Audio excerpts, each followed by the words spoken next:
Hello everyone, how are you all? I hope you are doing very well.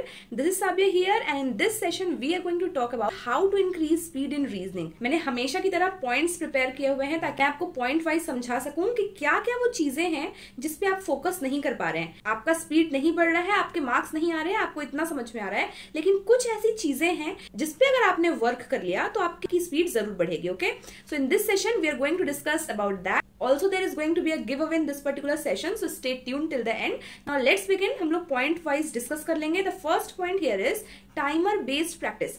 आप एक बार अपने आप से पूछिए कि क्या आप टाइमर बेस्ड प्रैक्टिस कर रहे हैं? नहीं कर रहे हैं। बहुत सारे students, majority of students, they are not using timer during their practice. कुछ भी प्रैक्टिस कर रहे हैं ना, उसको आपको टाइमर के साथ करना है। ओके, ऐसे जो मेरी टू डू लिस्ट है उसमें मैं आपको क्या बोलती हूँ कि जैसे अगर 4 प्री लेवल के पजल्स हैं तो उसको आपको 10 to 15 मिनट्स में सॉल्व करना है। अगर मिसलिनियस क्वेश्चन है, 5 क्वेश्चन है सिलोजिज्म का, उसको आपको 2 से 2.5 मिनट्स में सॉल्व करना है। ये होता है टाइमर बेस्ड प्रैक्टिस। ठीक है, तो जब भी आप कोई क्वेश्चन सॉल्व कर रहे हैं तो आपको उसको टाइमर लगा करके सॉल्व करना है। आप बुक्स से भी अगर सॉल्व कर रहे हैं, I am talking about smart book by text book. ठीक है, जो smart book 4000 smart practice question book से समझ लीजिए आप प्रैक्टिस कर रहे हैं एंड उसमें टाइमिंग दी हुई होती है, मैंने आपको पहले ही बताया। कर रहे हैं तो 5 क्वेश्चन स्टार्ट करने से पहले टाइमर बगल में लगा लिया हमने और हमने वो क्वेश्चन 5 क्वेश्चन सॉल्व किए।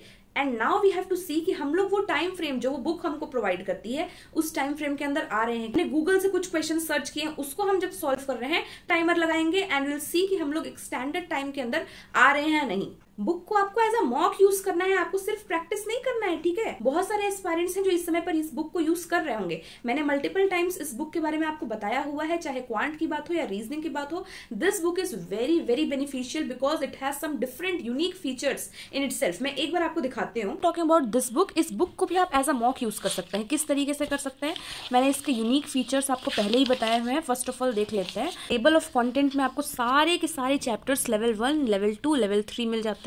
पूरे चैप्टर्स जो भी हैं रीजनिंग के, इसी तरीके का क्वांट और इंग्लिश भी मैंने आपको दिखाया हुआ है। तो यहाँ पर लेवल 1, लेवल 2 और level 3। Level 1 is for pre, level 2 is a mixture of pre and mains and level 3 is for mains. Okay, तो यहाँ पर सारे क्वेश्चंस में आप देखिएगा कि आपको टीटीए दिया हुआ है। टीटीए मतलब क्या होता है? Time to answer questions. तो मैं इसी की बात कर रही हूँ कि आप कोई भी क्वेश्चन सॉल्व कर रहे हैं ना, समझ लीजिए 5 क्वेश्चन अगर आप स्टार्ट कर रहे हैं तो उन 5 क्वेश्चन से पहले आप टाइमर लगा लीजिए। उसके बाद जब आपसे सॉल्व हो जाए तो आप एनालाइज करिए कि आप इन सारे टीटीएस को मिलाकर उतने टाइम फ्रेम में आपने सॉल्व किया है कि नहीं किया है। ठीक है, ये जो यूनिक फीचर है ना इस बुक का, ये आपको बहुत ज्यादा हेल्प करता है स्पीड को एनहांस करने में। ठीक है, कहीं ना कहीं आपके सामने दिख रहा है कि आपको कितने टाइम फ्रेम में ये चीजें करनी है और आप अगर उस टाइम फ्रेम में नहीं आ पाते हैं तो आपको खुद से एक पुश मिलेगा कि नहीं, मुझे उस टाइम फ्रेम के अंदर आना है। एडिशनली इसकी कुछ फीचर्स मैं बता रही हूँ कि जैसे ये चैप्टर के लास्ट में एक स्मार्ट आंसर की दी हुई होती है जिसमें कि करेक्ट कितने लोगों ने किया और स्किप कितने लोगों ने कर दिया, इसका परसेंटेज दिया होता है। फॉर एग्जाम्पल ये 12th क्वेश्चन, इसमें करेक्ट हुआ है 94% लोगों का, स्किप किया है 2% लोगों ने। और समझ लीजिए आपने अगर इसे स्किप कर दिया है तो आपको बहुत बुरा लगना चाहिए क्योंकि ये क्वेश्चन ईजी था। ठीक है, तभी 94% लोगों का करेक्ट हुआ है। तो इस तरीके से ना आपको एक प्रॉपर एनालिसिस हो सकती है, जो भी आप कर रहे हैं ना उसका एक प्रॉपर आपको मिरर दिखेगा यहाँ पर। And after each and every chapter आपको डिटेल्ड सॉल्यूशंस मिल जाते हैं कि आखिर उसके पीछे क्या लॉजिक लगा हुआ है, आपको किस तरीके से सॉल्व करना था। हर चैप्टर के बाद आपको इस तरीके से डिटेल्ड सॉल्यूशंस मिल जाते हैं। इसमें एक और फीचर ऐड हुआ है कि ये क्यूआर कोड को जब आप स्कैन करते हैं ना तो आपको इसी चैप्टर पे अगर आपको अपने कॉन्सेप्ट्स क्लियर करने हैं, क्योंकि कॉन्सेप्ट्स क्लियर करने के बाद ही तो हम इनको प्रैक्टिस करेंगे। तो जब आपको अगर अपने कॉन्सेप्ट्स क्लियर करने हैं तो आप स्कैन करके फ्री वीडियो लेसन्स भी ले सकते हैं इस पर्टिकुलर चैप्टर पे। ऑन होल ये स्मार्ट बुक जो है ना बहुत अच्छा है।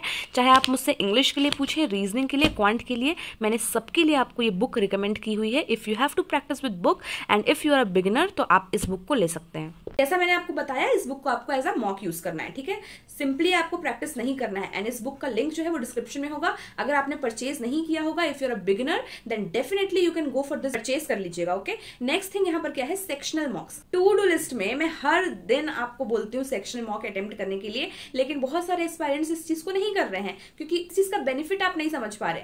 आप एक होल मॉक देते हैं, उससे आपको फायदा नहीं मिलेगा। If you are weak in one particular section ना, तो आपको होल मॉक देने से कोई फायदा नहीं होगा। हर दिन आपका सेम मिस्टेक होता है, आप सुबह से रात तक पढ़ाई करते हैं, फिर एक होल मॉक दे लेते हैं, आपका कोटा फुलफिल हो जाता है ना। ये हमको नहीं करना है। अगर आपको क्वांट में या रीजनिंग में स्पीड नहीं आ पा रहा है, मार्क्स गेन नहीं हो पा रहे हैं, तो आपको क्या करना है कि जब आप रीजनिंग का जो आपका शेड्यूल है, जिस समय पे आप उसकी पढ़ाई करते हैं, तो उस समय पे आप सेक्शनल मॉक्स दीजिए 1, 2, 3। तब आपको समझ में आएगा ना कि आपसे क्या गलतियां हो रही हैं। इस मॉक से गलतियां समझ के आप दूसरा मॉक सॉल्व करेंगे, आपकी थोड़ा सा वहां पे स्पीड बढ़ेगी, थोड़े से मार्क्स ज्यादा आएंगे। इस मॉक्स के लर्निंग से आप तीसरा मॉक अटेम्प्ट करेंगे। Need to attempt sectional mocks, okay. See where you lack and do proper analysis and work accordingly. उसके बाद हम बात करते हैं अप्रोचेस लर्न करने का। कहीं कहीं पर आपकी स्पीड इसलिए नहीं बढ़ रही है क्योंकि आपके कॉन्सेप्ट अच्छे से क्लियर नहीं है उस पर्टिकुलर टॉपिक के।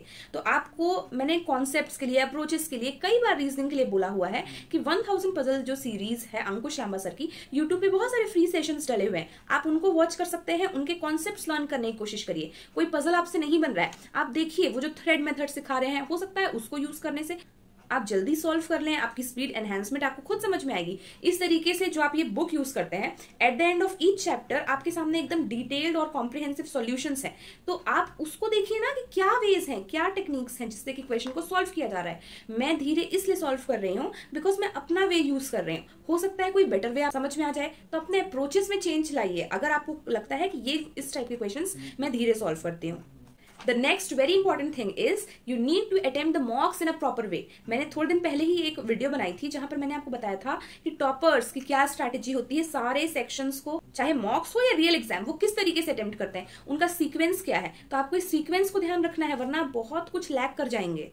If I talk about reasoning, तो आपको यहाँ पर क्या करना होता है, मिसलिनियस पार्ट को सबसे पहले अटेम्प्ट करना होता है, उसके बाद पजल्स को करना होता है, एंड उसके बाद जो बच जाते हैं 1 मार्क्स के क्वेश्चंस, उनको अटेम्प्ट करना होता है। ठीक है, attempt the mocks in proper way to get the desired results. कई बार हम क्या कर रहे होते हैं, पजल्स, कुछ पजल्स को लास्ट में सॉल्व कर रहे होते हैं, हमारा पूरा पजल सॉल्व हो जाता है, एंड उसके बाद जो आंसर आता है हम उसको टिक नहीं कर पाते हैं क्योंकि हमारा टाइमर खत्म हो जाता है। The same has happened with me in a particular examination, and I always suggest you everything जो मैंने अपनी एक्सपीरियंस से सीखा है। तो इन गलतियों को आप मत करिएगा। The next important thing is know what to skip. आपको पता होना चाहिए कि आपको क्या स्किप करना है। ठीक है, 4 पजल्स आए हुए हैं, उसमें से एक बहुत डिफिकल्ट है। ठीक है, आपको नहीं बनना, आपको उसको 1 मिनट दे के 1.5 मिनट सॉल्व हो ही नहीं रहा है, then skip it. Don't have your ego और attitude with yourself. Okay, आपको नहीं बन रहा है, स्किप कर दीजिए। कम से कम आप जो 1 मार्क्स के क्वेश्चन आपके बचे हुए हैं उसको तो सॉल्व कर पाएंगे ना। कोई क्वेश्चन नहीं बनता है, एकदम तुरंत से स्किप करिए और दूसरे क्वेश्चन पे मूव करिए। थोड़ा सा हमको लगता है कि सॉल्व हो जाए, 3 हो गए हैं तो एक और हो जाए, ऐसा हमको लगता है, लेकिन नहीं, हमको ये नहीं करना है। उस समय पर अपने ईगो को थोड़ा सा साइड रख के तुरंत मूव करिए दूसरे टॉपिक पे। ठीक है, the last thing is mock analysis. वहां पर हमको सिर्फ वीक एरियाज अपने जज नहीं करने हैं। मैंने हमेशा आपको बोला है कि अपने वीक एरियाज फाइंड करिए, लेकिन जितना इंपॉर्टेंट होता है वीक एरिया फाइंड करना, उतना ही इंपॉर्टेंट है आपको अपना स्ट्रॉन्ग एरिया फाइंड करना। आपको अपना स्ट्रॉन्ग एरिया पता होना चाहिए। ठीक है, जैसे आपने लास्ट जो भी 10 मॉक दिए हुए हैं ना, उसको अपने सामने एक बार रखिए एंड ट्राई टू सी कि आपसे वो कौन से पजल्स हैं, कौन से टाइप के क्वेश्चन हैं जो हमेशा सॉल्व हो रहे हैं। तो आपको समझ में आ जाएगा ये मेरा स्ट्रॉन्ग एरिया है। आपको करना ये है कि जब आप अगला मॉक देते हैं या रियल एग्जामिनेशन में बैठते हैं, तो आपको उन टाइप के क्वेश्चंस को सबसे पहले सॉल्व करना है, क्योंकि उसमें you don't have to give it a second thought, क्योंकि आपको पता है कि आपसे ये क्वेश्चन बन जाएगा। एंड वीक एरियाज फाइंड करने हैं कि हम उस पर एक्स्ट्रा एफर्ट्स डाल के उनको सही कर सकें, उनको स्ट्रॉन्ग बना सकें। तो ये दोनों चीजें आप अच्छे से करिए। आई होप ये सारे पॉइंट्स जो मैंने आपको समझाए हैं ना, आप इन पे फोकस करेंगे and you will work accordingly. Okay, so that was all for today. Will make a similar session based on quantitative aptitude. Till then apply all these things in reasoning section. Okay, that was all. This is Sabia signing off. See you all in my next session. Till then, stay happy, stay blessed, keep learning, and thank you so much for watching. Give away का question है ये 78 वाला question, इसको अच्छे से screenshot ले लीजिए।